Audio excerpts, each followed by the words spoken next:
ty budeme rozdávat za malou chvíli. Stále ještě porotci počítají body, které se snažili nalovit, dali se to tak říct, puškaři, kteří se zúčastnili letošního klání Orvis Cup. Já musím říct, že na bodu, a to by úplně nejpřesněji řekl Jiří Voráček, ředitel Orvis Cupu, na bodu vyrazilo lehce něco přes 80 závodníků dnes. Včera jich bylo o něco víc, bylo jich přes 100.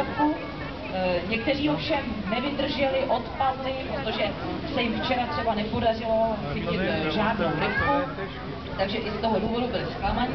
Ale přesto 80 závodníků, to je docela dost velká konkurence. Já už se dívám na to, jak pánové si spalili pruty a veškeré nářadí a už od lodiček míří sem. No a teď asi bude panovat teda pěkně napjatá atmosféra.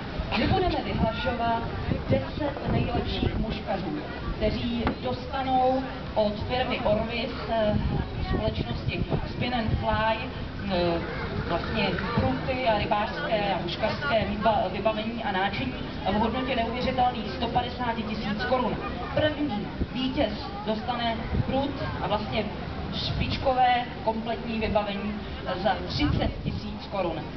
Budeme vyhlašovat ceny už za malou chvilinku. Já čekám na pokyny z backstage, čekám na pokyny od poroty. Myslím si, že bychom měli během pár minut už začít vyhlašovat. Bude se vyhlašovat od 10. místa pochopitelně po prvé místo a mezi tím vyhlásíme také speciální cenu a to bude cena za nejdelší nebo největší ulovený kousek a také se zúčastnili klání Orvis Cupu letošního ženy.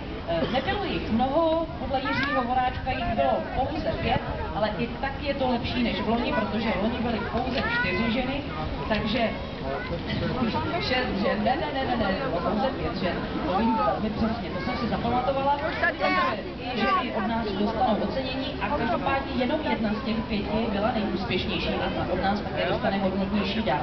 No, tak máte se na co těšit.